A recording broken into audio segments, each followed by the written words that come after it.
ప్రపంచం అంతా మన మోకాళ్ళ దగ్గర ఉండిపోయిద్ది. ఏమండి, మనం ఏదైనా సాధించాలి అంటే మనం మోకాళ్ళ మీద నిలబడగలిగే ఆ సామర్థ్యత మనం నేర్చుకోవాలి. ఈ లోకంలో ప్రతి ఒక్కరూ ఆయుధం ధరిస్తేనే వీరుడు అంటారు, కానీ క్రైస్తవుడు మోకాళ్ళ మీద ఉంటేనే వీరుడు అంటారు. అర్థమైందండి? మరొకసారి ప్రభువుని స్తుతిద్దామా? లోకంలో ఆయుధం ధరించిన వాడు వీరుడు, కానీ క్రైస్తవ్యంలో మోకాళ్ళ మీద నిలబడిన వాడే వీరుడు. ఆ వీరత్వాన్ని మనం కలిగి నేర్చుకోవాలి. అలాగే రెండవది, మనం ప్రార్థించే విధానంలో కన్నీరు విడవాలి. దుఃఖముఖము సామెతల గ్రంథంలో చోట రాయబడింది కదా, ఖిన్నమైన ముఖమంట హృదయాన్ని తేటపరిచిద్దంట. మన హృదయంలో ఉన్న విషయాలను దేవునికి బహిర్గతం చేసేది మన కన్నీళ్ళే. కన్నీళ్లతో పాదాలు కడిగింది, ఆమె పాపాలు క్షమించబడని. కన్నీళ్లతో ప్రభువుని బ్రతులాడుకుంది, ఆమె యొక్క లోటును తీర్చుకుంది. కన్నీళ్లతో ఆయన పాదాల చెంత చేరి ఆయనను బ్రతులాడుకొనగా ఎన్నో గొప్ప కార్యాలు వాళ్ళు సాధించారు. ఏమండి, మరి మన జీవితంలో మనం నేర్చుకోవాల్సింది, మనం అలవరుచుకోవాల్సింది, ఒకవేళ మనం సాధన చేయాల్సింది ఏదైనా ఉందంటే అది కన్నీళ్లు ఎలా రావాలి, ఎలా పెట్టాలి అనే విధానాన్ని మనం నేర్చుకోవాలి. అందుకే ఇర్మియా భక్తుడు కూడా అంటున్నాడు, ఏడ్చే స్త్రీలను కనుగొనండి అయ్యా, ఏడ్చే స్త్రీలను కనుగొనండి. ఏడ్చే స్త్రీలు ఎవరున్నారు ఈ లోకంలో? కదండి, ఏడ్చే స్త్రీలు ఎవరున్నారు? కన్నీటితో ప్రభు పాదాలు బట్టి అనవసరమైన స్థానంలో ఏడ్చే స్త్రీలు కాదు, అనవసరమైన విషయాలతో మన కన్నీళ్లు పెట్టే విధానం కాదు. మనం కన్నీరు పెట్టవలసినది, కన్నీరు కార్చవలసిన చోట ఒకటి ఉంది, ఆ చోట మన కన్నీళ్లు రావాలి. విలువైన చోటే మనం నిలబడితే మనకు విలువ వస్తుందని లోకంలో ఒక నానుడు ఉంది కదా. ఏమండి, విలువైన చోట మనం కన్నీళ్లు కార్చగలిగితే, విలువైన చోట మన కన్నీటిని మనం గనక పెట్టగలిగితే, ఆ విలువైన చోట మనం పెట్టిన కన్నీటికి లెక్క ఉంటుంది. అనవసరమైన చోట భర్త దగ్గరికి వెళ్ళి, నాకు అది చేయట్లేదు నువ్వు, ఇది చేయట్లేదు నువ్వు, నన్ను పట్టించుకోవట్లేదు నువ్వు, నాకు ఇది చేయట్లేదు అది చేయట్లేదని నువ్వు కన్నీళ్లు పెట్టుకున్నావు అనుకోండి, భర్త విసిగిపోతాడు కదా. పద్దాక ఈ గోల ఏంటి నాకు, ఈ ఇబ్బంది ఏంటి నాకు, ఈ ఏడ్పు ఏంటి అంటా ఉంటాడు భర్త. అదే అత్త మామల దగ్గరికి వెళ్ళి మనం మొరపెట్టుకున్నాం అనుకోండి కన్నీళ్లతో, వాళ్ళు అంటారు, ఏమంటారు తెలుసా, ఈ దరిద్రపు కొట్టిది మేమెందుకు తెచ్చుకున్నాం, పద్దాక ఏడుపు మొహం వేసుకొని మా మధ్యకి వచ్చి మమ్మల్ని ఇలా ఇబ్బంది పెడుతుందని చెప్పి ఏడ్చే స్త్రీలను కొంచెం లోకం తక్కువగా చూస్తూ ఉంటుంది. స్త్రీ కానీ పురుషుడని కాదు కానీ ఏడ్చే వాళ్ళని తక్కువ చూస్తూ ఉంటుంది. ఏడుపు గొట్టు మొహాలు అంటారు, లేకపోతే ఏడ్చే వాళ్ళని ఏదో ఉంది కదా లోక సామెతలు, వాటన్నిటిని బట్టి అనవసరమైన చోట మనం ఏడవకుండా అవసరమైన చోట మన కన్నీళ్లను పెట్టే వారంగా మనం ఉండాలని ప్రభు పేరట తెలియపరుస్తున్నారు. మొదటిది మోకరించడం, తర్వాత కన్నీళ్లు పెట్టడం, తర్వాత చేతులు జోడించి ప్రభువుని అడుక్కోవడం. ఇది క్రైస్తవునికి ఉన్న విలువైనటువంటి ఆయుధాలు. ఈ ఆయుధాలు ధరించిన ప్రతి ఒక్కరు ఈ ఆయుధాలు కలిగిన ప్రతి ఒక్కరు వారి కుటుంబంలోనో కానీ, వారి వ్యక్తిగత జీవితంలోనో కానీ, వారు ఏ రంగంలో ఉన్నా ఆ రంగంలో ఘనమైన గొప్ప గొప్ప కార్యాలు వాళ్ళు చూడగలరండి. ఈ మన సాధనాలు, ఈ ఆయుధాలు మనకి ఎప్పుడు కలిగి ఉండాలి. ఎందుకంటే ఆయుధం లేకుండా యుద్ధానికి వెళ్ళలేం, ఆయుధం లేకుండా శత్రువును మనం జయించలేం, ఆయుధం లేకుండా పోరాట ప్రతిమల మనం నెగ్గలేం. మనకు ఆయుధం ముఖ్యం. లోకంలో ఆయుధదారుణ్ణి ఏమండి బలవంతుడు అలా చెప్పుకుంటే, క్రైస్తవులో ఏమండి వీరుడు ఎవరంటే మరి మోకరించి ప్రార్థన చేసేవాళ్ళు, కన్నీరు విడిచి ప్రభువుని వేడుకునేవాళ్ళు, ఇంకొకటి చేతులు జోడించి బ్రతిమలాడుకునేవాళ్ళు కావాలి ప్రభువుకి. నీ కుటుంబంలో పరిస్థితులు తలక్రిందులుగా మారాలంటే ముందు నువ్వు మోకాళ్ళు వేయడం నేర్చుకోవాలి. ఈ కుటుంబ ఆరాధనలో ప్రభువు నేర్పిస్తున్నటువంటి చక్కటి మాటలను మనం వినటానికి ప్రభు సన్నిధికి వచ్చాం. ప్రభు మనతో మాట్లాడాలని ఆశపడి మనల్ని ప్రేరేపించి మనతో ఈ దినాన మాట్లాడడానికి ఆయన వచ్చి ఉన్నాడు. మరి ప్రభు మాటలు వింటున్న మీ హృదయాల్లో ఈ మూడిటి విషయంలో ప్రాధాన్యత కలిగి ఉండాలి. ఈ మూడిటి విషయంలో మనం ఈ మూడిటి విషయాల్లో పట్టు సాధించిన వారంగా మనము ఉండాలి. ఈ మూడు విషయాల్లో ఏ ఒక్కటి లోపించినా మన జీవితాల్లో, మన కుటుంబాల్లో విజయాలు మనము చూడలేం. కన్నీరు విడుస్తున్నావా అంటే నీ కన్నీరు ఎక్కడ విడుస్తున్నావో తెలుసుకో. ఆ కన్నీరు విడిచే చోటేదో ఒకసారి నువ్వు ఎరిగి, అనవసరమైన లోక వ్యక్తుల దగ్గర మనం కన్నీరు కార్చే కంటే ప్రభు పాదాల దగ్గర కూర్చొని ప్రభువుని కన్నీటితో బతులాడుకుంటాం మేలు, ఉత్తమం. అన్న అనే ఒక దైవ ప్రవక్తిని ఉంది. ఆమె ఇశ్రాయేలు యొక్క విమోచకుడు రావాలని, విమోచకుడు దొరకాలని, విమోచకుడు రావాలని, వారిని విమోచించాలని చీకటి బంధకంలో వారు ఉండిపోయారు. వెలుగు వారికి రావట్లేదు, వెలుగు వారి మీద ప్రకాశించబడట్లేదు. ఎప్పుడో కొన్ని వందల సంవత్సరాలకు పూర్వం ప్రవక్తల నోట పలకబడిన మాట జ్ఞాపకం చేసుకుంటూ ఆమె దేవుని ఆలయములో విడవకుండా కన్నీరు విడిచుచు ఉపవాసం ఉండి దేవుని పాదాలు పట్టుకున్నట్టు అడుగుతుందంట, ఇశ్రాయేలు విమోచకుడు ఎప్పుడు వస్తాడు? ఇశ్రాయేలు విమోచకుడు ఎప్పుడు వస్తాడు? ఇశ్రాయేలు యొక్క విమోచకుడు ఎప్పుడు వస్తాడు? ఇశ్రాయేలు యొక్క విమోచకుడు ఎప్పుడు వస్తాడని మానక మానక మానక మానక ఉపవాసములతో, ఏమండి, ఆన్లైన్ ప్రేరులతో ఆ తల్లి విడిచిపెట్టినటువంటి నాటి మొదలుకొని ఆమె దేవాలయాన్ని అంటిపెట్టుకొనండి ఏడుస్తూ బ్రతుకులాడుతూ ప్రభువుని, ఆ తండ్రిని వేడుకుంటుంది, అయ్యా విమోచకుడు ఎప్పుడు వస్తాడు? విమోచకుడు ఎప్పుడు వస్తాడు? నా ప్రజలు విమోచించేవాడు ఎప్పుడు వస్తాడు? నా ప్రజలు విమోచించడానికి ఆ రక్షకుడు, ఆ విమోచకుడు ఎప్పుడు వస్తాడని చెప్పి ఆ తల్లి, ఏమండి, పెనిమిటిని విడిచిపెట్టినటువంటి నాటి కాలం నుండి దేవాలయాన్ని విడవకుండా రేయింబగళ్ళు ప్రార్థనలతోనూ ఉపవాసములతోనూ ప్రభు సన్నిధిని అంటిపెట్టుకొని విమోచకుడు కొరకు ప్రార్థించింది. ఎన్ని రోజులు ప్రార్థించిందండి? ఎన్ని రోజులు ప్రార్థించింది? ఆమె వయసు ఎంత? 80. అంతేనా? చూడండి, మత్తయి సువార్తేనా? మత్తయి సువార్త, లూకాసు వార్త 2వ అధ్యాయము 2:36. లూకాసు వార్త 2వ అధ్యాయము 36 వచనం చదవండి. ఆషేరు గోత్రికురాలను పనూయేలు కుమార్తె అయిన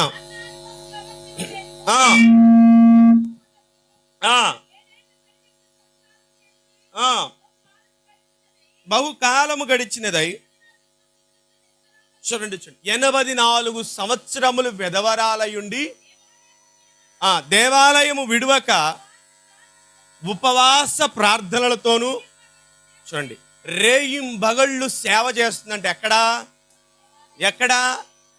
ఎక్కడా దేవుని ఆలయములో ఏం చేస్తుంది తెలుసా? దేవుని సేవ చేస్తుందంటే ఎందుకొరకు? ఇశ్రాయేలు యొక్క విమోచకుడు కావాలి, విమోచకుడు రావాలి, విమోచించాలి, నా ప్రజల క్షేమాన్ని నేను నా కళ్ళారా చూడాలి అని ఆ తల్లి దేవుని ఆలయంలో 84 సంవత్సరాల వయసు కలిగిన తల్లి, 84 సంవత్సరాల కురువృద్ధురాలు 7 ఏండ్లు పెనిమిటితో కాపురం చేసిందంట. ఎన్ని సంవత్సరాలప్పుడు వివాహమైందో? ఎన్ని సంవత్సరాలప్పుడు వివాహమైందో? ఎన్ని సంవత్సరాలకు భర్త చనిపోయాడు? ఆనాటికా నుంచి ఆ మిగిలిన జీవితం అంతా, శేష జీవితం అంతా ఎక్కడ గడిపిందో తెలుసా? దేవాలయమును విడువక, దేవాలయాన్ని వదలక, దేవాలయాన్ని విడిచిపెట్టకుండా ఏం చేస్తుంది? ఉపవాసములతోనూ రేయింబగలు, చదవండి, ఆ మాట చదవండి. ఏం చేస్తుందా తల్లి అక్కడ? దేవాలయమును విడువక ఉపవాస ప్రార్థనలతో, చూడండి ఏం చేస్తుందంటండి? ఉపవాస ప్రార్థనలతో రేయింబగళ్ళు సేవ చేస్తుందంట దేవుని సన్నిధిలో. ఎందుకు కొరకు? ఆమెకి ఏమన్నా కోట్లు అప్పు ఉంది కదండి, అప్పు తీర్చుకోవడం కొరక? లేకపోతే పిల్లలు, ఏమంటే, మంచి సాఫ్ట్వేర్ ఉద్యోగ రంగంలో వారికంటూ ఒక స్థానాన్ని సంపాదించుకుని అందుకొరక? లేకపోతే నా కుటుంబం, నా ఇంటి వారు, మేము ఒక ఉన్నతమైన స్థానంలో ఉండాలి అందుకొరక ఆమె దేవాలయాన్ని విడిచిపెట్టకుండా ఉంది? ఎందుకుంది? ఇశ్రాయేలీల యొక్క విమోచన కొరకు.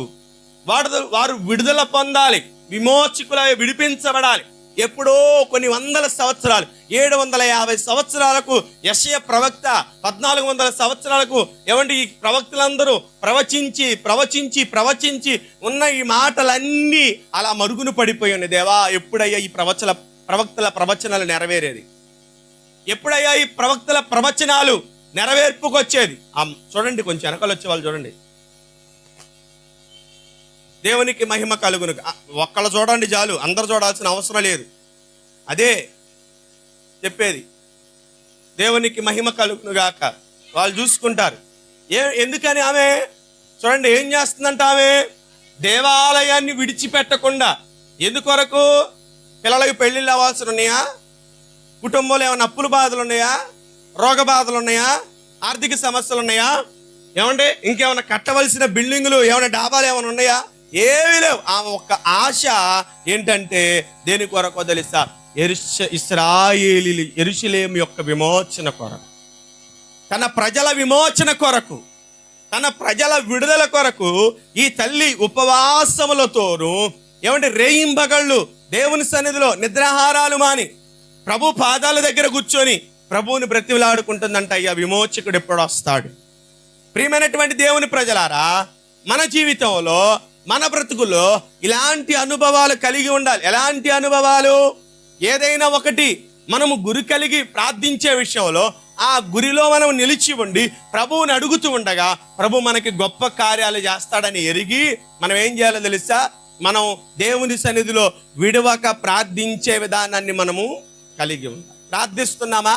ఏదో మొక్కుబడి ప్రార్థనలు ఏమండి, లేకపోతే ఏమండి ఆచార ప్రార్థనలు, అలవాటు ప్రార్థనలు చేసి ఏదో ఆ సమయాన్ని గడిపేసి మనం మౌనంగా మన పనులు మనకు వెళ్ళిపోతున్నాం. ఒకసారి పరిశీలన చేసుకోండి.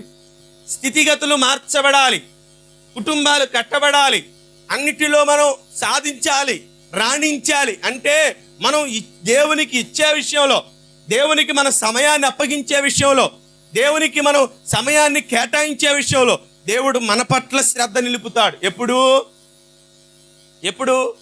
యోబు గ్రంథం 8వ అధ్యాయం 5వ వాక్యం చూడండి.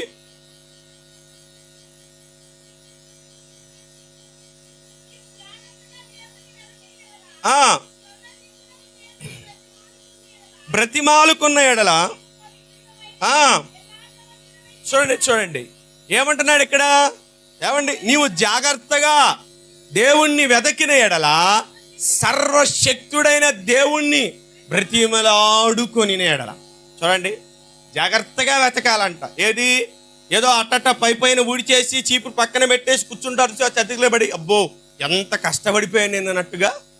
కొంతమంది యొక్క పనితీరు ఎట్టా ఉంటుందంటే ఆ పైపైన పని చేసి ఏం చేస్తారంటే, అబ్బో నేను ఎరగదీసుకు పని చేశాను, ఎంత శవట్లు పట్టేసింది చూడండి నాకు అని చెప్పుకోవడానికి వీళ్ళు ఏం చేస్తారు? ఆ పై పనిని పట్టుకొని సంబరపడిపోతుంటారు. పై పని చేసి సంబరపడిపోతుంటారు. నేను అంత కష్టపడిపోయాను తెలుసా, నేను అంత ఇరగబడి పని చేశాను తెలుసా, నా కష్టం అసలు ఇంట్లో వాళ్ళు గుర్తించట్లేదని చెప్పి పై పనులకే అంతా వాళ్ళు ఉబ్బిపోతూ ఉంటే దేవుడు జాగ్రత్తగా వెతకాలంట. మనం వెతికే విషయంలో కూడా ఎలా వెతకాలి? దేవుణ్ణి జాగ్రత్తగా వెతకాలి. అంటే జాగ్రత్తగా వెతకడం అంటే ఏంటండి? కాసేపు దేవుని మందిరంలో కూర్చొని కాసేపు రోడ్డు మీదకి వెళ్ళి మరలా వచ్చి మరలా మందిరం రోడ్డు మీదకి వెళ్ళి మరలా వచ్చి, ఇదే జాగ్రత్తగా దేవుణ్ణి వెతకడం అంటే? ఇదేనా? ఇప్పుడు దేవుని సన్నిధిలో పాటలు పాడి వాయిద్యకారులు ఇప్పుడు కనపడరు, తర్వాత మళ్ళీ వెళ్ళిపోతారు. ఎందుకని? వాళ్ళు అలసిపోయారు కదా, కొంచెం రెస్ట్ తీసుకోవడానికి అలా వెళతా ఉంటారు. అలా వెళితే దేవుని సన్నిధిలో జాగ్రత్తగా వెదిగినట్లు ఆయన్ని కదా, వెదిగినట్లేనా? వెనకాల వచ్చిన వాళ్ళు చూడండి అని చెప్పి ఒకళ్ళ పేరు చెప్తే అందరు తిరిగి వెళ్ళారు. ఇదేనా జాగ్రత్తగా దేవుని సన్నిధిలో వెతకడం అంటే? జాగ్రత్తగా దేవుని సన్నిధిలో వెతకడం అంటే ఇదేనా? అమ్మ ఒకళ్ళు వెళ్ళి మంచి ఇల్లు ఇమ్మంటే అందరు చూస్తాం ఇటురా. ఇదేనా జాగ్రత్తగా దేవుని సన్నిధిలో వెతక? ఇది కాదు. నువ్వు దేవుని సన్నిధికి వచ్చావు, దేవుని సన్నిధిలో నువ్వు ఉంటున్నావంటే దేవుడే నీ ప్రథమ స్థానంగా మార్చబడాలి. అది జాగ్రత్తగా దేవుడిని వెతకడం అంటే. దేవునికి ప్రథమ స్థానం, దేవుడే ప్రథమ స్థానుడు అవ్వాలి నీ జీవితంలో. ఇది దేవుని సన్నిధి, దేవుడు నాకు ప్రత్యక్షమవుతాడు అని పూర్ణ హృదయముతో, పూర్ణ వివేకముతో, పూర్ణ బలముతో నీ దేవుడైన యెహోవాను నీవు వెతికిన ఎడల ఆయన నీకు ప్రత్యక్షమవుతాడు. నువ్వు ఆయన్ని కనుగొనగలుగుతావు. జాగ్రత్తగా వెతకాలి ప్రభువుని. తడివిలాడి ఏమండి మనం ఏం చేయాలి తెలుసా? ప్రభువుని మనం వెతకాలి. ఈ దినాన దేవుని సన్నిధిలో ఉన్న నీ జీవితంలో, నీ కుటుంబంలో, నీ యొక్క వ్యక్తిగత జీవితంలో ప్రభువుని జాగ్రత్తగా వెతికే అలవాటు, ప్రభువుని జాగ్రత్తగా వెతికే ఆ యొక్క ఆలోచన, ప్రభువుని జాగ్రత్తగా వెతికే ఆ యొక్క విధానం నువ్వు కలిగి ఉన్నావు లేదో పరిశీలన చేసుకో. అన్న దేవాలయాన్ని విడిచిపెట్టకుండా ప్రభు కొరకు, ప్రభు యొక్క సేవలో ఉంటూ ప్రభు యొక్క విమోచకుడు, ప్రజల విమోచకుడు కొరకు ఆమె వెతుకుతూ ఉందంట. ప్రియ దేవుని సంగమా, మన కుటుంబంలో, దేవుని సన్నిధిలో ఉన్నటువంటి మన కుటుంబంలో, మన వ్యక్తిగత కుటుంబాల్లో దేవుడు మన కొరకు చేయాలని ఆశపడుతున్న ఏ మేలుకైనా సరే, పొందాలని ఆశపడుతున్న ఏ మేలైనా సరే పొందుకునే నీ జీవితంలో ప్రభు సన్నిధిలో ప్రభువుని అడిగే విషయంలో జాగ్రత్తగా అడుగుతున్నావా? పట్టు వదలకుండా అడుగుతున్నావా? అన్న దేవాలయాన్ని విడిచిపెట్టకుండా ఉపవాసములతోనూ రేయింబగుళ్ళు దేవుని సన్నిధిలో ప్రార్థన చేస్తున్నారు. మరి మన ప్రార్థన ఎలా ఉంటుంది? ఎంతసేపు ప్రార్థన చేస్తున్నామని నేను అడగను. ఎందుకంటే మన ప్రార్థన ఏంటో, మన ప్రార్థన యొక్క విధానం ఏంటో మనకు తెలుసు. ఎందుకంటే మనం ప్రార్థన చేస్తే పావు గంట ప్రార్థనలో 5 నిమిషాల కంటే తక్కువ మనం ప్రార్థనలో ఉంటాం. మిగతాదంతా ఎంత ఎలా ఉంటో తెలుసా? నిద్రలో ఉంటాం అని నేను ఎక్కువ మంది గురించి చెప్పను. ప్రియమైనటువంటి దేవుని ప్రజలారా, మనం దేవుని సన్నిధిలో ప్రార్థించే విధానం ఎలా ఉంటుందో తెలుసా? చార్లెస్ అగస్టిన్ అనే ఒక ప్రవక్త, దైవజనుడు, ఆయన యొక్క జీవిత చరిత్రలో చెప్పిన మాట ఏంటో తెలుసా? నా తండ్రి కన్నీటి ప్రార్థన ప్రవాహంలో నేను ఎక్కడికి వచ్చాను తెలుసా? దేవుని రాజ్యంలోనికి పట్టుకొచ్చేశాను. ఆ తల్లి ప్రార్థన యొక్క కన్నీటి ప్రార్థన అంట ఏం చేసింది తెలుసా? ఆ తల్లి కన్నీటి ప్రార్థన ఒరవడిలో ఈ యొక్క అగస్టిన్ అనే యొక్క దైవజనుడు, ప్రవక్త, యొక్క దైవజనుడు, మిషనరీ, అతను అంటున్నాడు, నా తల్లి కన్నీటి ప్రార్థనలో నేను ఎక్కడికి వచ్చాను తెలుసా? దేవుని రాజ్యానికి కొట్టుకుంటూ వచ్చేసాను. అయ్యా, నువ్వు మారడానికి ఎవరు? నీ మార్పు చెందడానికి ఎవరు? నువ్వు జీవితాన్ని మార్చుకొని ప్రభు సేవలో ఇంత బలముగా వాడబడ్డానికి ఎవరయ్యా కారణం అంటే, ఎవరు కాదు, నాకు కారణం నా తల్లి కన్నీటి ప్రార్థనే నన్ను దేవుని రాజ్యానికి ఇలా తీసుకువచ్చిందని. ప్రియమైనటువంటి తల్లులారా, నీ కుమారుల యొక్క క్షేమం కొరకు, నీ కుమారుల యొక్క పరిస్థితుల యొక్క మార్పు కొరకు, నీ కుమారుల యొక్క ఆలోచన విధానం మార్పు కొరకు నువ్వేం చేయాలో తెలుసా? కన్నీరు విడవడం నేర్చుకోవాలి. ఏ కన్నీరో తెలుసా? ఎలా కన్నీరు విడవాలో తెలుసా? దావీదు భక్తుడు అంటున్నాడు, నా కన్నీటి ప్రార్థన, కన్నీటితో అంట నా పరుపు తేలాడిందంట. కన్నీటి ప్రార్థన ఏమైంది తెలుసా? పరుపు తేలాడింది. అక్కడ చరిత్రకాడు ఒక మాట అంటాడు, దావీదు ఏ పరుపు మీద పరుండి పాపం చేశాడో ఆ పాపము అంట ఏమైందో తెలుసా? కన్నీటి ప్రార్థనలో తేలిపోయింది. అంతగా కన్నీరు విడిచి ప్రార్థన చేశాడు దావీదు. తన పాపపు స్థితిని బట్టి, తాను ఎక్కడైతే పాపముకు బీజం వేశాడో, ఎక్కడైతే పాపానికి పునాది ఆరంభించాడో అది కొట్టుకుపోయేటట్లుగా, అది తనను విడిచిపోయేటట్లుగా, అది నా నుండి దూరమయ్యేటట్లుగా కన్నీటితో ప్రభు పాదాలు పట్టుకోవాలని ఆ కన్నీటితో ప్రార్థన చేయగా ఏమంది తెలుసా? పరుపు తేలాడిందంట. మనం కన్నీరు విడిచి దేవుని సన్నిధిలో ప్రార్థన చేస్తే మన పరిస్థితులు మారుతున్నాయా? మన కుటుంబ స్థితులు మారుతున్నాయా? అసలు మనం కన్నీరు విడిచే ప్రార్థన, కన్నీటితో చేసే ప్రార్థన ముందు మన ఇంటిని ప్రభావితం చేస్తుందా లేదో మనం ఒకసారి పరిశీలన చేసుకోవాలి. మన కుటుంబం మారాలి, మన కుటుంబ స్థితిగతులు మార్పు చెందాలి అంటే ఒకటి కన్నీటితో ప్రభు పాదాలు చేరితేనే మన స్థితిగతులు మార్పు చెందాం. కన్నీటితో చేరితేనే కానీ మన స్థితిగతులు మార్పు చెందవు. కన్నీరు విడవాలి. అయ్యా, ఎలా కన్నీరు విడమంటే మాకు రాదే అంటావా? రాదు. కొంతమంది కన్నీరు రాదు. ఎందుకు రాదు తెలుసా? హృదయం బండబారిపోయి ఉండిద్ది. పరిస్థితులు ఎంత దయనీకరంగా మారిపోయినా, స్థితిగతులు ఎంత తలక్రిందులైపోయినా, కొంతమంది కన్నీళ్ళు రావండి. ఎందుకో తెలుసా? వారి హృదయం కఠినమైపోయింది. అందుకే కొంతమంది దైవజనులు నాకు చెప్పిన విషయం ఏంటో తెలుసా? ప్రార్థన చేస్తున్నప్పుడు అంట కన్నీరు రాకపోతే, ఒక దైవజనుడు చెప్పారు, కన్నీళ్ళు గనక రాకపోతే ఏం చేసేవాడు తెలుసా? అతడు మోకరించిన చోట ఎక్కువసేపు ప్రార్థనలు నిలబడడానికి, ఎక్కువగా ప్రార్థనలు ఉండడానికంట అతనంట తన జడను, తన యొక్క వెంట్రుకలను జడ వేసుకొని ఆ జడకంట పైన ఆ కొంక్యానికి తాడు కట్టి, ఈ తడకు ములేసినటువంటి జడకి ఆ తాండు కట్టేవాడంట. ఆ తాండు కట్టుకునేవాడంట. కట్టుకొని ఆ దైవజనుడి పేరేంటో మర్చిపోయాను. ఆ దైవజనుడు అంట ఈ యొక్క తల జడ వేసుకొని జడకి ఆ పైన కట్టుకున్న తాడును ఈ యొక్క జడ కట్టుకునేవాడంట. కట్టుకుని ప్రార్థనలు ఎక్కువసేపు ఉండలేకపోతే, ఒకవేళ కునుకుపాటు వస్తే ఇలా కునికి వేసినప్పుడు ఏమైంది తెలుసా? ఆ తల వెంట్రుకలు ఇలా లాగి భారం కలిగి మరలా ప్రార్థనలకు నడిపించబడేవాడంట. మళ్ళీ ఏం చేసేవాడు తెలుసా? ఎక్కువసేపు దేవుని సన్నిధిలో ప్రార్థించలేకపోతే, చేతులెత్తి ప్రార్థించలేకపోతున్నాను, ప్రభువుని బ్రతులాడుకోలేకపోతున్నాను, ఎక్కువసేపు నేను చేతులు ఎత్తలేకపోతున్నాను. చేతులు ఎత్తుట వలన ఇశ్రాయేలులకు విజయం కలిగింది, మోషే చేతులు ఎత్తడం వల్ల విజయం కలిగిందని చెప్పి నేను ఎక్కువసేపు దేవుని సన్నిధిలో చేతులు ఎత్తలేకపోతున్నానని చెప్పి ఏం చేశాడు తెలుసా?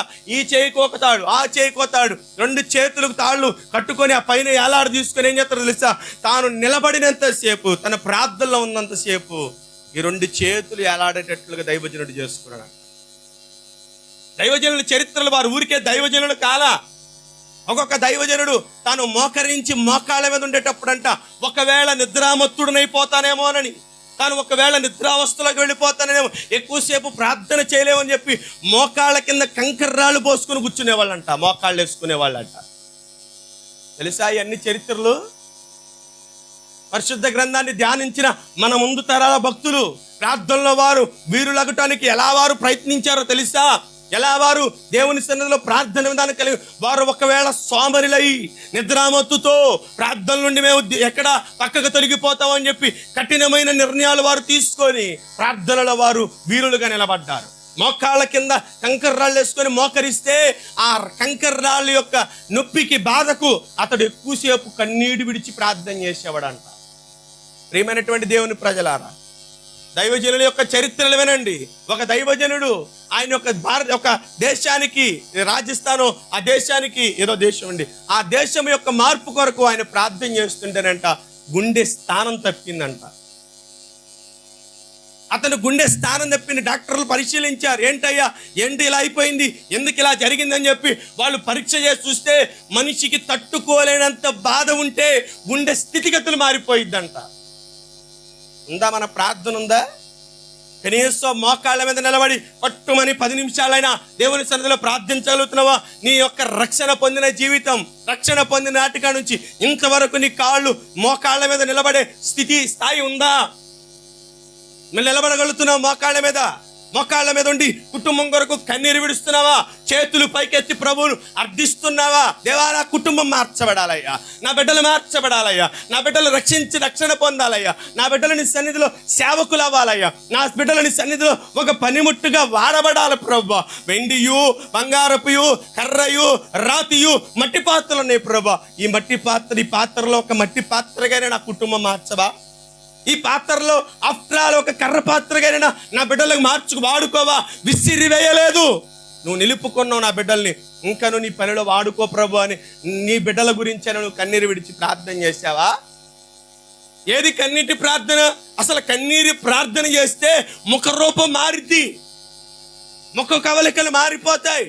కన్నీటితో ప్రార్థన చేసేవాడి యొక్క ముఖము తేజస్సుతో నింపబడిద్ది. ఏనాడైనా వచ్చిన తేజస్సు మన మీదకి ఏనాడైనా పొందుకున్నావా? కన్నీటితో దేవుని పాదాల దగ్గరికి చేరితే నీ స్వరూపం మారిపోయింది. ఉంది కదా పాట, పాడదామా? ఉందా, గుర్తుందా? మోకరించి ప్రార్థించగా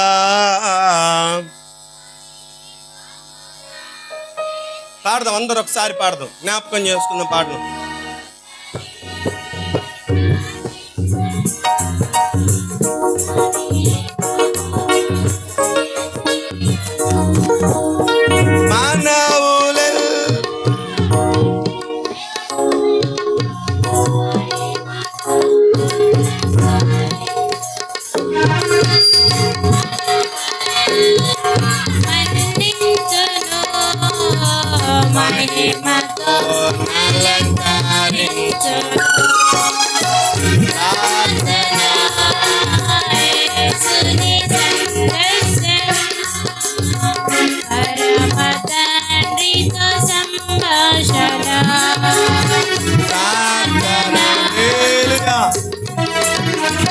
మోకరించి ప్రార్థిస్తేనంట ఏంటండి, సమీపంగా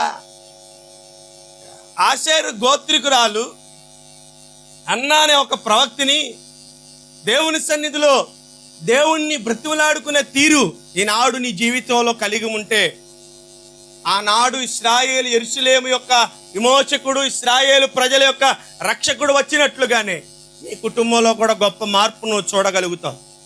ప్రార్థించే అలవాటు చేసుకోవాలి స్త్రీలు. ప్రార్థన కొరకు ఏమండి సమయాన్ని కేటాయించాలి పురుషులు. ఏమండి భక్తుడైనటువంటి పౌలు తిమోతిలకు రాసిన పత్రికలో మాట అంటాడు, పురుషుల గురించి ఏమని ఉంటాడో చూడండి. రిఫరెన్స్ చెప్పండి.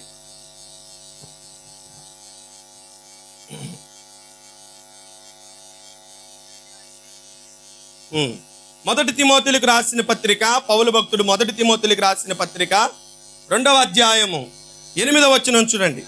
కావున ప్రతి స్థలమందును పురుషులు కోపమును సంశయము లేని వారై పవిత్రమైన చేతులెత్తి ఏం చేయాలంటండి? స్త్రీలు ఎంత ప్రార్థన చేయాలో బైబిల్ గ్రంథంలో ప్రతి ఒక్కటి తెలుసు మనకి. ప్రతి ఒక్క వచనంలో ప్రతి ఒక్క చోట మనకు కనబడుతూ ఉంటది. స్త్రీలు ఎలా ప్రార్థన చేయాలో, ఏ విధంగా ప్రార్థన చేయాలో, ఏ రీతిగా ప్రార్థన చేయాలో స్త్రీల గురించి రాయబడింది. అలాగే సేమ్ ఏ విధంగా రాయబడింది తెలుసా? పురుషుల గురించి కూడా. తిని పడుకోవడం కాదు. అర్థమవుతుందా? పురుషులారా, తిని పడుకోవడం కాదు. స్త్రీ ప్రార్థన కుటుంబాన్ని రక్షిస్తే, స్త్రీ ప్రార్థన కుటుంబానికి అవసరమైతే, సంఘానికి, సమాజానికి పురుషుడి ప్రార్థన ఎంతో అవసరం. పురుషుడు కూడా ప్రార్థించాలి. ఎలా ప్రార్థించాలో తెలుసా? కోపము మాని, కోపమును చిన్న చిన్న వాటికి కోపాలు తెచ్చుకొని కోపతాపాలతో రగిలిపోవడం కాదు పురుషుడి యొక్క లక్షణం. పురుషుడా, నువ్వు చేయవలసిన విధానం ఏంటో తెలుసా? కోపమును సంశయమును మాని పవిత్రమైన చేతులెత్తి. ఏంటంటండి? స్త్రీ పురుషులు ఇద్దరు కలిసి దేవుని సన్నిధిలో ప్రార్థనలు నిలబడితే సాతానుడు రాజ్యం కూల్చబడాలండి. అర్థమవుతుందా? ఒకళ్ళం కూర్చొని ప్రార్థనలో అమ్మ ప్రార్థన చేసుకుంటే నేను నా సమయాన్ని నేను గడిపేయవచ్చు, లేకపోతే భార్య ప్రార్థన చేసుకుంటే నేను నా సమయాన్ని గడుపుకోవచ్చు అని చెప్పి సమయాన్ని దొంగిలిస్తున్న పురుషులారా, మీరు ఒకసారి ఆలోచించండి. పరిశుద్ధులైన చేతులెత్తి, పరిశుద్ధమైన చేతులెత్తి ఏం చేయాలంట? దేవుని సన్నిధిలో ప్రార్థించాలని. పురుషుల గురించి ఎప్పుడైనా విన్నారా ప్రార్థన చేయమని? ఉందా ఎక్కడైనా? పురుషుల గురించి ప్రార్థన చేయమని ఎక్కడైనా ఉందా? పాత నిబంధన గ్రంథంలో పురుషులకు కూడా ఒక రోజు కేటాయించబడింది. ఎప్పుడో తెలుసా? సంవత్సరానికి 3 పర్యాయాలు వారి దేవాలయంలో కనపడాలంట. పురుషులకి అయ్యా పద్దాక స్త్రీలే కాదు, సంవత్సరానికైనా కనపడండి, 3 సందర్భాల్లోనైనా, పండగల పూట్లైనా కనపడండి అని చెప్పి పురుషుల గురించి పాత నిబంధన గ్రంథంలో రాయబడి ఉంటే, కొత్త నిబంధన కాడికి వచ్చేసరికి ఎంతమంది రక్షణ పొందారు తెలుసా? పురుషుల సంఖ్య ఇంచుమించి ఎంతమంది చేర్చబడ్డారు? 3000 మంది చేర్చబడ్డారు. వారిలో పురుషుల సంఖ్య అధికం. కొత్త నిబంధన కాడికి వచ్చేసరికి పురుషులు దేవుని సన్నిధిలో ప్రతినిత్యం ప్రతిదినం కనబడే విధానాన్ని కలిగి ఉండాలి. సమయాన్ని పోగొట్టుకోకూడదు. భార్య ప్రార్థన చేస్తుందని మౌనంగా ఉండడమో, లేకపోతే తల్లి ప్రార్థన చేస్తుందని మన కార్యకలాపాలు, మన యొక్క సొంత పనులు మనం చూసుకోవడము మానేసి ఏం చేయాలి తెలుసా? పురుషులు కూడా భార్య ప్రార్థన చేస్తుంటే, తల్లి ప్రార్థన చేస్తుంటే ఏకీభవించి ప్రార్థన చేయడం నేర్చుకోవాలి. పురుషుడి ప్రార్థన, పురుషుడు ప్రార్థిస్తే, పురుషుడు గనక ప్రార్థించడం నేర్చుకుంటే ఇద్దరు ప్రార్థన ఏం చేయబడి తెలుసా? కుటుంబానికి కాపుదలనిస్తూ ఉంటుందండి. కుటుంబానికి క్షేమాన్ని ఇస్తూ ఉంటది. ఒక దీపాన్ని మనం ఆరిపోకుండా కాపాడాలంటే ఒక్క చెయ్యి అడ్డు పెట్టడం వల్ల అది ఆరిపోకుండా ఉండదు. అదే 2 చేతులు గనక మనం అడ్డు పెట్టుకుంటే కదా, సమయాన్ని వేరే వేరే వాటిలో ఉపయోగించి ప్రార్థన చేయకుండా దొంగల్లాగా మనం తిరుగుతున్నాం అనుకోండి, ప్రార్థన లేనటువంటి జీవితం కలిగి ఉన్నాం అనుకోండి. పురుషులారా, ఈ మాట మీ హృదయంలో పెట్టుకోండి. ఈ మాట మీ హృదయంలో పెట్టుకోండి. స్త్రీ ప్రార్థన ఎంత కాపుదలనిచ్చింది, అంతకంటే ఎక్కువ ప్రార్థన అంతకంటే ఎక్కువ క్షేమం నీ ప్రార్థన, పురుషుల ప్రార్థనే. శిరస్సైన వాడి ప్రార్థన దేవుడు ఆలకించి ఏం చేస్తారు తెలుసా? కుటుంబానికి క్షేమాన్ని. పురుషులు ప్రార్థన చేయట్లేదు ఈ దినాన. పురుషులు ప్రార్థన లేదు. మంచం ఎక్కినప్పుడు చెప్పండి, ఎప్పుడు వస్తుంది ప్రార్థన? మంచం ఎక్కినప్పుడు, అప్పులు పాలైనప్పుడు ప్రార్థన తప్ప మనం రోజు ప్రార్థన చేయం. రోజు ప్రార్థన ఏదన్నా అవసరం వస్తేనే ఇక దేవుడు ఆశ్చర్యపడిపోతాడు. అబ్బా, ఏ రోజు రానోడు ఈరోజు కదా, ఏ రోజు రానోడు ఈరోజు వస్తాడు. భార్యలు కూడా అట్టగే తయారయ్యారు, స్త్రీలు కూడా అట్టగే తయారు. పురుషుడు ప్రార్థన చేస్తుంటే ఏమంటారు తెలుసా? అబ్బో, భక్తుడు వచ్చేసాడండి, ఇంతవరకు ఏమైందో ప్రార్థన. ఇంతవరకు ఎక్కడ ఉందో ప్రార్థన? ఈరోజు భక్తిపరుడైపోయాడని చెప్పి భర్త ప్రార్థనలో ఉంటే, కుమారుడు ప్రార్థనలో ఉంటే ఏళన చేసి వారిని ప్రార్థనకు దూరం చేస్తున్నారు. మీ మాటలే, జాగ్రత్త. పురుషుడు ప్రార్థనకు రావట్లేదా? బతిమలాడండి, ప్రార్థనలోకి రమ్మని అడగండి, ప్రార్థనలోకి రమ్మని. అయ్యా నాతో పాటు ప్రార్థించు అని చెప్పి ఏమంటారు తెలుసా? నీ ఇంతే, నీ బతికింతే, మీ ప్రార్థన ఉండదు మీకు, మీ జీవితాలకి ఇంతే, అందుకే మీరు ఇట్ట తయారయ్యో అని చెప్పి భర్తను ఏళన చేసి మాట్లాడడం కాదు. ఏం చేయాలి తెలుసా? భర్తను నీ యొక్క విధేయతను బట్టి రాబట్టుకోవాలి, ప్రార్థనలో కూర్చోబెట్టాలి. నేను అంత వీరుణ్ణో ఎంత సూర్యున్నో అని తిరుగుతున్న భర్తను కూడా నువ్వేం చేయాలి తెలుసా? మోకరించేటట్లుగా నువ్వు చేయగలగాలి, మోకాళ్ళ మీదకు తీసుకొచ్చేటట్లుగా నువ్వు చేయగలగాలి. నీ బిడ్డలను కూడా అలాగే చేయి. వాళ్ళు తిరుగుబాటు చేస్తున్నారా? వాళ్ళు ఏం చేయాలి తెలుసా? బ్రతిమలాడుకో, ప్రాధేయపడు. అరే నీ కాళ్ళు పట్టుకుంటానయ్యా, రాయ్యా ఒక్క నిమిషం ప్రార్థన చేయి, ఒక్క నిమిషం ప్రార్థన చేయి, ఒక్క నిమిషం ప్రార్థన చేయి. నువ్వు ఎప్పుడైతే నీ కుటుంబానికి ప్రార్థన నేర్పిస్తావో, ఎప్పుడైతే నీ కుటుంబంలో ఉన్న ప్రతి ఒక్కరు ప్రార్థన చేయడం నేర్చుకుంటారో, అప్పుడు నీ కుటుంబాన్ని బట్టి గొప్ప మార్పు, నీ కుటుంబంలో గొప్ప మార్పు నువ్వు మేలుడు ఆశీర్వాదాలు రావాలంటే ఆకాశం నుండి ఊడిపడవు. అర్థమవుతుందా? దీవెనలో ఆశీర్వాదాలు రావాలంటే ఆకాశం నుండి ఊడిపడవు, ఆకాశం నుండి రావయి. నువ్వు చేస్తున్న పనిని బట్టే దేవుడికి ఏం చేస్తారు తెలుసా? దీవెనలో కొమ్మరిస్తూ ఉంటాడు. ప్రార్థన మాని ప్రార్థన లేనటువంటి జీవితం. ఒకవేళ నీ కుటుంబంలో ఎవరైనా ఒకళ్ళు ఉంటే వాళ్ళ నిమిత్తం దేవుని సన్నిధిలో మధ్యాహ్న కాల సమయం అడగండి, ప్రభువా నా ప్రార్థనను బట్టైనా నా భర్తను నా పిల్లను మార్చి వాడు కూడా నాతో పాటు మోకరించాలి, మోకాళ్ళ మీదకు రావాలి, వాడు కూడా ప్రార్థించేటట్లుగా వాడిని చెయ్యి ప్రభు అని అతని గురించి నువ్వు కనుక ప్రార్థన చేయగలిగితే దేవుడు నీ ప్రార్థన ఆలకించి ఏం చేస్తాడు తెలుసా? అతను కూడా నీతో ప్రార్థనలో ఏకీభవించేటట్లుగా దేవుడు అతని మనస్సును మారుస్తూ. నువ్వు దేవుని సన్నిధిలో ప్రార్థించి నీ బిడ్డల క్షేమం కొరకు, నీ కుటుంబం క్షేమం కొరకు భార్యాభర్తలు ఇద్దరు ఏకీభవించి ప్రార్థన చేస్తే గొప్ప విజయాలు చూడు. అన్నా చేసిన ప్రార్థన ఇశ్రాయేలు యొక్క విమోచకుడిని తన కన్నులారా చూచినట్లుగా నీవు కూడా ప్రార్థించే విధానం నేర్చుకొనగలిగితే, ఏ ప్రార్థన? మోకాళ్ళ మీద ఉండి ప్రార్థన, ఏ ప్రార్థన? కన్నీళ్లు విడిచే ప్రార్థన, ఏ ప్రార్థన? చేతులెత్తి అర్జించే ప్రార్థన నువ్వు నేర్చుకొనగలిగితే నీ ప్రార్థన దేవుని నుండి గొప్ప కార్యాలను మనము చూచేటట్లుగా చేస్తాం. ప్రార్థించండి, ప్రార్థన నేర్పండి పిల్లలకు. భర్తకు ప్రార్థన నేర్పండి. అయ్యా ప్రార్థన చేయి.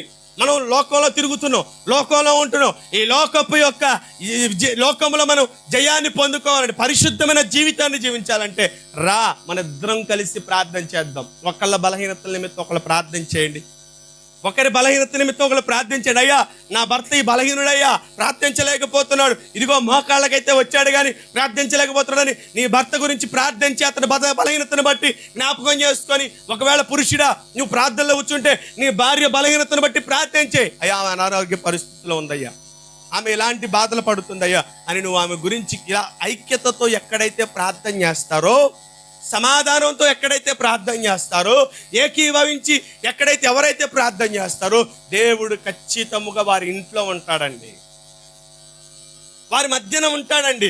ఏకీభవించి చేసే వారి ప్రార్థన దేవుడు వినటానికి వారి మధ్యకు వస్తాడు. ఏకీభవించి ప్రార్థించాలి. అయ్యా ఇదిగో నా భార్య బలహీనతో బాధపడుతుంది, అయ్యా నా భర్త బలహీనతో బాధపడుతున్నారు, పిల్లలైతే అయ్యా నా తల్లిదండ్రులు ఇలాంటి పరిస్థితుల్లో ఉన్నారు, తల్లిదండ్రులు అయితే తమ పిల్లల గురించి ఈ పరిస్థితిలో ఉన్నారని ఏకీభవించి ప్రార్థన చేయగలగడం నేర్చుకుంటే ఆ కుటుంబంలో గొప్ప విజయాలను చూస్తాం. బలహీనతలు వెళ్ళిపోతాయి, లోటులు కొట్టుకొని పోతాయి, పరిస్థితులు తలక్రిందులు మారిపోతూ ఉంటాయి. మనకు ఆ ప్రార్థన విధానం మన జీవితంలో కలిగి ఉంటున్నామా? ఉందా మనకు ఆ ప్రార్థన?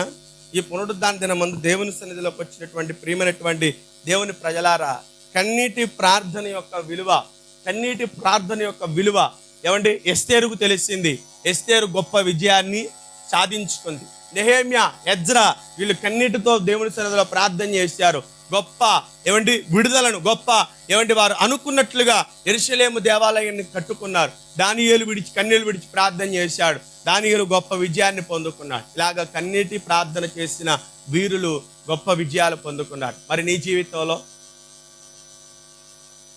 ప్రార్థన అనేది మనకి ఆయుపట్టుగా మార్చబడాలి. ప్రార్థన అనేది క్రైస్తవునికి ఆయుపట్టుగా మార్చబడాలి. ప్రార్థన లేని జీవితాలు ఏమైపోతుంది తెలుసా? లోకపు యొక్క ఉచ్చులో పడిపోయి అవి పతనావస్థకు వెళ్ళిపోతా ఉంటాయి. ప్రార్థించండి ప్రియమైనటువంటి దేవుని ప్రజలారా. ఈ అన్నా ప్రార్థన మన జీవితాలకు ఒక ఆదర్శంగా నిలబడాలి. అన్నా ప్రార్థన మన జీవితాలకు ఆదర్శంగా నిలబడాలి. ప్రార్థన ఇరువురు, పురుషులు స్త్రీలు ఇరువురు ఏకీభవించి ప్రార్థన చేయాలి. స్త్రీ ఒక్కటి ప్రార్థన చేసి పురుషుడేమో మౌనంగా ఉండడం కాదు, లేకపోతే స్త్రీ ఒక్కటి ప్రార్థన చేసి పురుషుడు ఒక్కడు ప్రార్థన చేసి స్త్రీ మౌనంగా ఉండటం కాదు. ఇద్దరు మోకాళ్ళ మీదకు రావాలి, ఇద్దరు మోకాళ్ళ మీద నుంచి లేవాలి. ఎప్పుడైతే ఇలా ఇద్దరు కలిసి ఏకీభవించి ప్రార్థన చేస్తారో అక్కడ దేవుడు ఏం చేస్తారో తెలుసా? గొప్ప కార్యాలను చేస్తాం.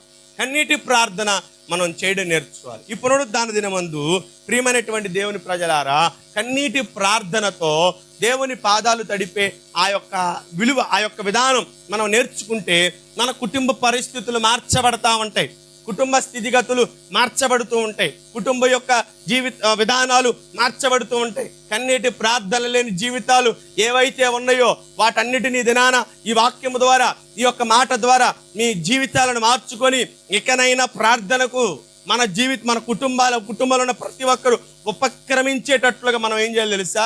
సమయాన్ని కేటాయించాలి. ఎప్పుడు ప్రార్థన అందరు పడుకునేటప్పుడు చేయడం కాదు ప్రార్థన కదా. ప్రార్థన కంటే ఒక సమయం ఉండాలి. ఎప్పుడు పడితే అప్పుడు కాదు, మళ్ళీ ప్రార్థనకు ఒక సమయం ఉండాలి, సమయం సందర్భం ఉండాలి. వాళ్ళకి విసుగుదలగా రానియకుండా అందరూ భోజనం చేసి ఎప్పుడు పడకలకే వాళ్ళు సమీపిస్తుండగా ఏం చేయాలి తెలుసా? ఆ కొద్ది సమయాన్ని బిడల ప్రార్థనకు ఉపక్రమించేటట్లుగా నువ్వు సమయాన్ని టైం టేబుల్ మార్చుకోవాలి. అర్థమవుతుందా? టైం టేబుల్ సెట్ చేసుకోవాలి. ప్రార్థనకు ఈ సమయాన్ని కేటాయించాలి. నా కుటుంబం అంతా ఈ సమయం, ఈ టైంలో సెల్ ఫోన్ చూస్తూ అందరూ కాలక్షేపంగా టీవీల ముందు కూర్చున్నారు, లేకపోతే అందరు కాలక్షేపంగా రోడ్డు మీద సరదా గడుపుతున్నారని చెప్పి గమనించుకొని ఈ సమయంలో ఈ టైంలో నా బిడ్డలకి ఇది నేర్పాలి, నా కుటుంబానికి ఇది నేర్పాలని చెప్పి ఒక టైం టేబుల్ పెట్టుకొని ఆ టైం వచ్చిన ఆ సమయంలో ఏం చేయాలి తెలుసా? మొత్తం మారిపోవాలి. అంతేగాని వాళ్ళు ఏం చేస్తున్నారో వాళ్ళ వెనకమాల మనం కూడా కూర్చొని అదే చేయడం కాదు. అర్థమవుతుందా? వాళ్ళు ఏం చేస్తున్నారో వాళ్ళ వెనకాల కూర్చొని అదే చేయడం కాదు. మనం ఒక టైం టేబుల్ పెట్టుకొని ఆ టైం టేబుల్ ప్రకారం మనం ఏం చేయాలి తెలుసా? బిడ్డల్ని ఆ సమయానికి సిద్ధపరిచి, కుటుంబాన్ని ఆ సమయానికి సిద్ధపరిచేగో ఈ సమయం మీరు చేస్తున్నారు కాబట్టి ఈ పని మాని రండి ప్రార్థనలో కూర్చుందాం అని చెప్పి వారు తీసుకువచ్చి ప్రార్థనలో కూర్చుండబెట్టగలిగితే, ప్రియమైనటువంటి దేవుని ప్రజలారా, మీరు చూస్తూ ఉండగానే మీ కుటుంబము దేవుడు గొప్పగా వాడుకోవడం ప్రారంభిస్తూ ఉంటాడు. అన్నా ప్రార్థనలో ఉన్నటువంటి ఆ విలువైనటువంటి విషయాన్ని మన మనస్సులో పెట్టుకొని మనం కూడా కన్నీళ్లు విడిచి దేవుని సన్నిధిలో ప్రార్థిద్దాం, దేవుణ్ణి బ్రతులాడుకుందాం, దేవుణ్ణి వేడుకుందాం. దేవుని సన్నిధిలో మన కుటుంబంలో ప్రతి ఒక్కరూ ప్రార్థించేటువంటి విధంగా మన పురుషులకు మనం ప్రార్థన నేర్పేయాలి. మన పురుషులకు మనం ఏం చేయాలి తెలుసా? ప్రార్థన నేర్పాలి. పురుషులకు ప్రార్థన నేర్పడం ఏంటండి? వాళ్ళు ఎంత చిన్న వయసు ఏంటి, గాడిదల్లా పెరిగారు, వాళ్ళకి ప్రార్థన రాదా అని అనుకొని ఒకవేళ వారిని తృణీకరిస్తున్నామేమో. పురుషులు ఏం చేయాలి తెలుసా? కూర్చోబెట్టి, అయ్యా మన పరిస్థితి ఎలా ఉంది, ఈ విధానంలో మనం ఉన్నాం, ఈ అప్పుల బాధతో మనం బాధపడుతున్నాం, మనం ఇలాగ ఇబ్బంది పడుతున్నాం అని చెప్పి ఏం చేయాలి తెలుసా? ఇదిగో ఈ చిన్న మాట ప్రార్థన చేయని చెప్పి ఏం చేయాలి తెలుసా? ఒక తల్లిగా నువ్వే మారి బిడ్డకు ప్రార్థన నేర్పినట్లుగా భర్తకు ప్రార్థన నేర్పాలి. అర్థమైందా?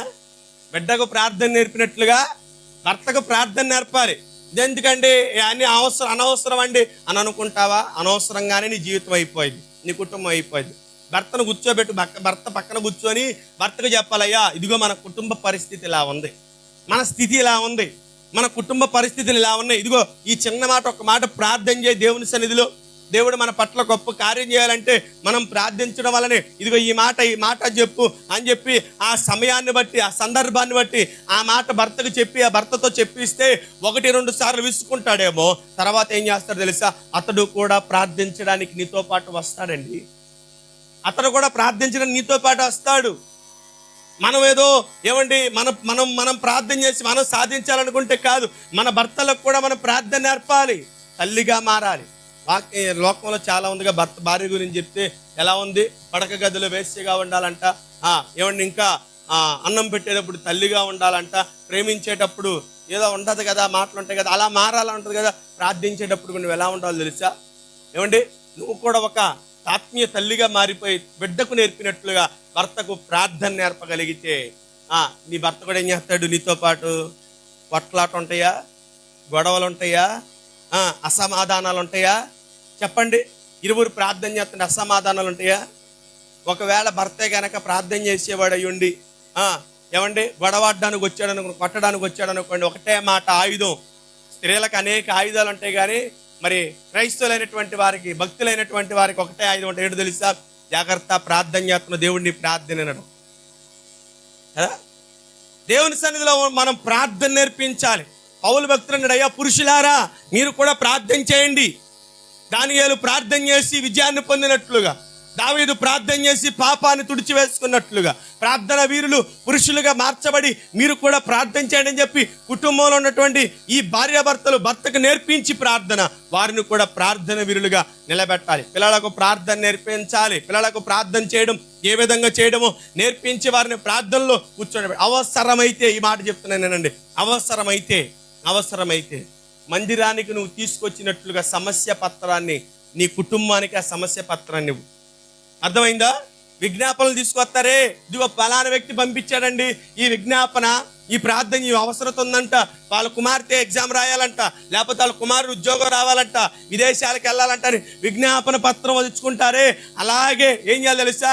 నీ కుటుంబానికి ఇవ్వు ఆ విజ్ఞాపన పత్రం. ఇదిగో ఈ సమస్య ఉంది, ఏం చేస్తావు నాకు తెలియదు, ఈ యొక్క అవసరం ఉంది మన కుటుంబంలో, ఎవరికి ఇస్తావు తీసుకువెళ్ళి, ఎవరిని అడుగుతావు తీసుకువెళ్ళి, ఇదిగో ఈ విజ్ఞాపన దేవుని సన్నిధిలో ఒక్క మాట ప్రార్థించి ఇదిగో అని చెప్పి చిన్న స్లిప్ నా బిడ్డలకి ఇవ్వండి, ఆ భర్తకి ఇవ్వండి. చేయకుండా ఉంటాడా? రాసి పెట్టండి ఇంట్లో.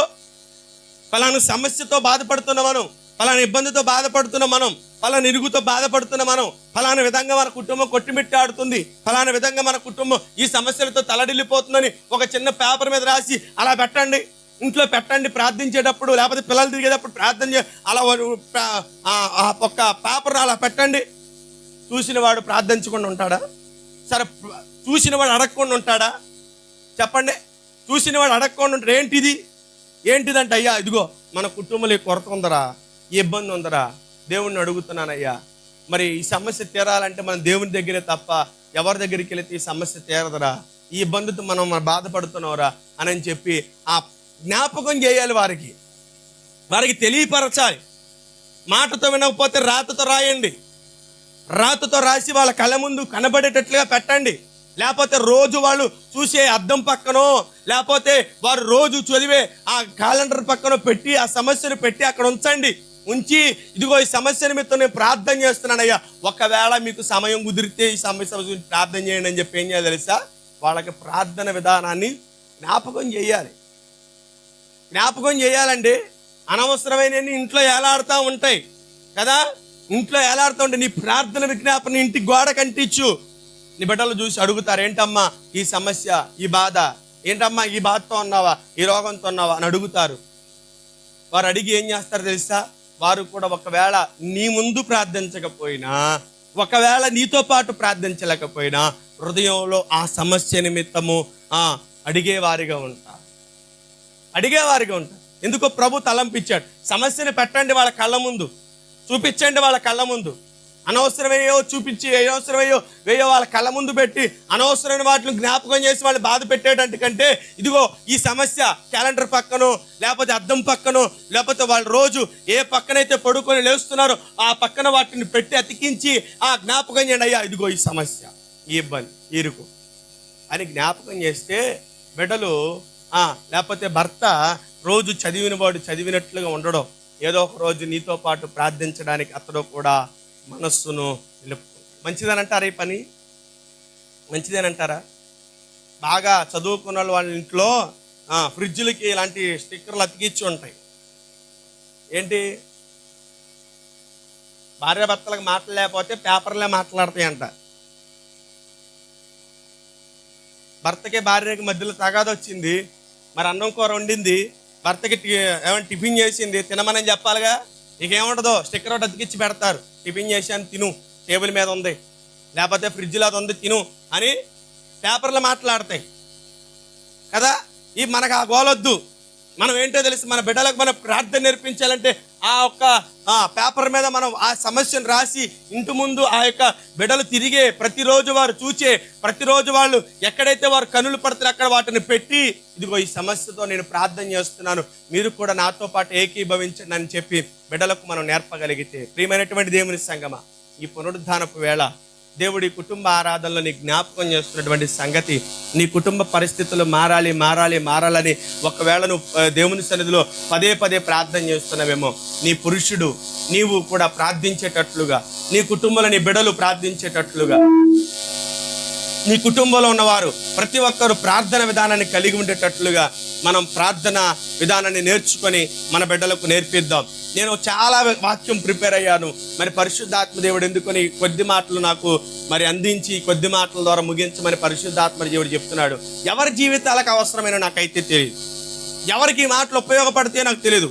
విస్తారమైన వాక్యం నా దగ్గర ఉంది, పరిశుద్ధాత్మ దేవుని దగ్గర పొందుకున్నాను, పరిశుద్ధ దేవుని దగ్గర నేను పొందుకున్నాను. ఈరోజు 2 అంశాలు. మొదటి అంశమేమో ఏమండి, ఆయన పునరుద్ధానుడే వెళ్ళిన తర్వాత 40 దినాలు ఆయన ఈ యొక్క భూమి మీద సంచారం జరిగించి 11 మార్లు తన యొక్క ప్రజలకు ప్రత్యక్షమై వారిని బలపరిచి వారిని నడిపించి మరలా వారిని కట్టి ధైర్యపరిచిన సందర్భాలు మనం నేర్చుకోవడానికి ఇదేనో నేను ప్రభుని అడిగి పొందుకున్న వాక్యం ఉంది. మరొక వాక్యం ఏంటో తెలుసా, కుటుంబాన్ని కట్టుకునే విధానంలో ఏ విధంగా అయితే కుటుంబానికి సంరక్షణ ఇచ్చి కంచి వేసేటట్లుగా కుటుంబాన్ని గురించినటువంటి ఆ విధానాన్ని కలిగి ఉన్నాడు. ఏమండి, ఆ యొక్క నోవాహు తన కుటుంబం కొరకు ఏ విధంగా అయితే రక్షణ ఓడను సిద్ధపరిచి ఉన్నాడు, వాటిని గురించి విలువైనటువంటి మాటలు ఉన్నాయి. అవి 2 ప్రభు దగ్గర పొందుకున్నాను. కానీ ప్రభు ఈ మాటలే, కన్నీటి ప్రార్థన కావాలి, మోకరించి ప్రార్థన చేయాలి, ప్రభువును గోజాడి ప్రార్థన చేయాలి, బిడ్డలకు ప్రార్థన నేర్పాలి, భర్తను ప్రార్థనలో కూర్చోబెట్టాలి. నీ భర్తకు అవసరమైతే ఈ ప్రార్థన తెలిసేటట్లుగా, ఈ కొరత తెరిచేటట్లుగా నీ ఇంటి గుమ్మం ముందు ఏం చేయాలి తెలుసా, నీ ఇంటి గోడల మీద ఏం చేయాలి తెలుసా, నీ ప్రార్థన విజ్ఞాపన కనపడాలి. ప్రార్థన విజ్ఞాపన కనపడాలి, నీ అవసరత కనపడాలి. నీ బిడ్డలకు చెప్పు, నీ భర్తకు చెప్పు. ఏ విధంగా చెప్తావు? నోటి మాటల ద్వారా వారు వినకపోతే రాత ద్వారానైనా వారు తెలుసుకునేటట్లు రాయండి, అక్షరాలతో రాయండి. మాట మార్చలేనిది కలం మార్చిద్ది అనేది పెద్ద సామెత ఏదో ఉంది కదా, సామెత కదా. మాట మార్చలేని కలం మార్చిది. ఆ మాట అక్కడ పెట్టు. నీ బిడ్డల కొరకు, నీ భర్త తిరిగేటప్పుడు, నీ బిడ్డలు తిరిగేటప్పుడు వారు వెళుతూ చూస్తూ ఉండగా ఏమవుతుంటారు తెలుసా, వారు ఒకవేళ నీ ముందు ప్రార్థించలేకపోయినా ఆ సమస్య నిమిత్తం ఏదో ఒక సందర్భంలో వాళ్ళు ప్రార్థన చేయడానికి వారు మనస్సు వారు సిద్ధపరుచుకుంటారు. విస్తారంగా ఫోన్లు చూడడం మానేస్తారు. కుటుంబంలో ఈ సమస్య ఇంటి కళ్ళ ముందు కనపడుతుంది, ఆ కళ్ళ ముందు నాకు ఆ సమస్య కనపడుతుంది, మా అమ్మ ఎందుకు అక్కడ పెట్టిందో అని చెప్పి వాడు చించే ధైర్యం మాని ఏం చేస్తాడు తెలుసా, ప్రార్థించే మనస్సును వాడు తెచ్చుకుంటాడు. పద్దాకేంటని చెప్పి చించే ధైర్యం వాడికి ఉండదు. ఇక ఎందుకు వస్తుంది తెలుసా, అవును, కుటుంబంలో కొరత ఉంది. చించి వేయడం వాడికి ధైర్యం చాలది. ఇక ఒకసారి ప్రయత్నించి చూడండి ప్రభు ఎందుకు చెప్పాడో. మరి ఆ సమస్యను అతికించండి. చించే ధైర్యం వాడికి రానివాడు దేవుడు. అవసరమైతే ప్రార్థించే మనసునన్న పుట్టిస్తాడు, కానీ చించే ధైర్యం వాడు రానివాడు. దేవుడు తీసుకువచ్చి నీ ముందు నీతో పాటు వాడు ప్రార్థించేటట్లుగా చేస్తాడని ప్రభు తెలియపరుస్తున్నాడు. రాయండి, సమస్య ఏదుందో ఎంతుందో రాయండి. రాసి ఏం చేస్తారు తెలుసా, గోడలకు అతికించండి. నీ బిడ్డల కళ్ళు దృష్టి దాని మీద పడేటట్లుగా గోడలకు అతికించండి. ఏంటమ్మా, ఏంటి అతికించావంటే, ఇదిగోరయ్యా ప్రార్థన చేస్తున్నా, నా ఒక్కడి ప్రార్థన చాలట్లేదు, నా ఒక్కదాని ప్రార్థన చాలట్లేదు, మిమ్మల్ని అడుగుదామంటే నాకు ధైర్యం సరిపోవట్లేదు, ఎవరు నా మాటినేటట్టుగా లేరు, ఇదిగో దీన్ని అతికించాను, ఒకవేళ దీన్ని చదివైనా సరే ప్రార్థన చేయి. ప్రభు చెప్తున్నాడు ఈ మాట. ఇది నేను సిద్ధపడిన మాట కాదు, ఇది ప్రభు దగ్గర నేను అడిగిన, ఈ దినం శిష్యులు బలపరిచే విధానాన్ని నేను ప్రభు దగ్గర అడిగి తెచ్చుకున్నాను. కానీ ప్రభు ఈ మాట చెబుతున్నాడు, తల్లులారా మీరు బిడ్డలకు ప్రార్థన నేర్పాలి, తల్లులారా భార్యలారా మీ భర్తలకు ప్రార్థన నేర్పాలి. మీ కుటుంబానికి నీ ప్రార్థన విధానం నేర్పగలిగితే, నీ కుటుంబానికి నీ ప్రార్థన విధానం నేర్పగలిగితే, అన్నలాగా తన రక్షకుడిని కళ్ళారా చూచినట్లుగా నీ కుటుంబంలో కూడా గొప్ప మార్పు నీ కళ్ళతో నువ్వు చూస్తావు. భర్తలారా మీరు కూడా ఒక మాట వినండి, పురుషులారా మీరు కూడా ఒక మాట వినండి. సంశయమును కోపమును మాని మీరేం చేస్తారో తెలుసా, చేతులెత్తి, ఏ చేతులో తెలుసా, పరిశుద్ధమైన పవిత్రమైన చేతులెత్తి ప్రార్థించండి. కుటుంబానికి పురుషుల ప్రార్థన ఎంతో అవసరం. కుటుంబానికి పురుషుల ప్రార్థన ఎంతో అవసరం. కుటుంబం కట్టబడాలన్నా, బిడ్డలు ఉన్నతమైన స్థితిలోకి రావాలన్నా, ఒకవేళ ఏమండి చెప్పనా, ఒకవేళ ఈ మాట వాక్యంలో రాయబడింది, రిబ్కా గర్భం రావడానికి ఎవరు ప్రార్థించారు తెలుసా? రిబ్కా గర్భం పండడానికి ఎవరు ప్రార్థించారు తెలుసా? ఇస్సాకు ప్రార్థించారు. అంటే గర్భఫలం పొందుకోవాలని ఎవరు ప్రార్థన తెలుసా? భర్త ప్రార్థన. నా భార్యలో లోపం ఉంది, నా భార్యలో లోపం ఉందని భార్యని ఎగేసి ఎత్తి చూపించడం కాదు. నీలో లోపం ఉంది. ఏ లోపమో తెలుసా? మనిషి మానవ రీతిగా చెప్పట్లేదు, ఇది నీలో ప్రార్థన లోపం ఉంది. ఇస్సాకు అడిగాడండి. ఇస్సాకు అడిగి ఏం చేశాడు తెలుసా? గర్భఫలం పొందుకున్నాడు, కుమారుణ్ణి చేస్తుంది, తన యొక్క సంతానాన్ని పొందుకున్నాడు. నువ్వు కూడా ప్రార్థించి ఏం చేయాలి తెలుసా? సంపాదించుకో. జడలు సంపాదించుకుంటావా? లోటుపాట్లు తొలగించుకునే విధానాన్ని సంపాదించుకుని ఏదైనప్పటికీ నువ్వు ప్రార్థించు. ఇస్సాకు ప్రార్థించగా ఏమైందో తెలుసా? రెబ్కా గర్భము తెరవబడి. అబ్రహాము ప్రార్థించగా ఏమండి ఐగుప్తు అబీమెలెకు యొక్క రాజ్యంలో ఉన్నటువంటి వారందరి గర్భములు ఏమైంది తెలుసా? తెరవబడ్డాయి. నువ్వు ప్రార్థించగా నీ భార్య గర్భం తెరవబడింది. జ్ఞాపకం ఉంచుకొని నువ్వు దేవుని సన్నిధిలో మోకరించి కన్నీళ్లు విడిచి నీ కుటుంబం కొరకు, నీ బిడ్డల కొరకు పురుషులు స్త్రీలు ఏకీభవించి ప్రార్థన చేయండి. ఒక మాట ఇదే మాట ప్రభు నన్ను చెప్పమంటున్నాడు. నీ ఇంటిలో నీ సమస్య నీ బిడ్డలకు కనపడేటట్లుగా వ్రాత రాయి. ఏమండి బెల్షాజరుకు రాశాడు కదా రాత, గోడ మీద రాత కదా. నీ బిడ్డలతో కూడా ఒక రాత రాసి ఏం చేస్తావు తెలుసా? వారు నిత్యము తిరుగుతుండగా కుటుంబం అంతా తిరిగే చోట అది పెట్టి ఈ సమస్య ఏంటో వాళ్ళకి తెలిసేటట్లుగా చేయగలిగితే, ఈ పునరుద్ధరణ దినం దేవుడు నాకు అందించింది విలువైన మాట. నీ బిడ్డలు, నీ కుటుంబము మార్పు చెందాలి, మార్పు రావాలంటే ఈ మాట ఖచ్చితంగా నీ హృదయంలో పెట్టుకో. అవసరమైతే ప్రార్థన అవంగానే బైబిల్ పక్కన బారేసి పళ్ళెని తెచ్చుకొని ఒళ్ళో పెట్టుకొని ఏమంటే కడుపార బొక్కి తింటాం కాదు. అవసరమైతే ఇంటికి వెళ్ళంగానే ఏ కొరత ఉందో ఆ కొరత స్పష్టంగా అర్థమయ్యేటట్లుగా అక్షరాలతో రాసి, తెల్ల పేపర్ మీద నల్ల పెన్నుతో రాసి ఏం చేయాలి తెలుసా? వాటిని వారి కళ్ళ ముందు పెట్టండి. దేవుడు ఖచ్చితంగా రాబో మాసానికెల్లా దేవుడు నీ కుటుంబం ద్వారా ఒక గొప్ప సాక్ష్యాన్ని చెప్పేటట్లుగా చేస్తాడు. దేవునికి మహిమ కలుగునుగా. దేవుడు గొప్ప సాక్ష్యాన్ని నీ కుటుంబం ద్వారా లేవనెత్తేటట్లుగా చేస్తాడు. ఎవరైనా సరే పని ఖచ్చితంగా చేయండి. దేవుడు అటు రీతిగా మన కుటుంబాలను నడిపించునుగాక. దేవునికి మహిమ కలుగునుగాక.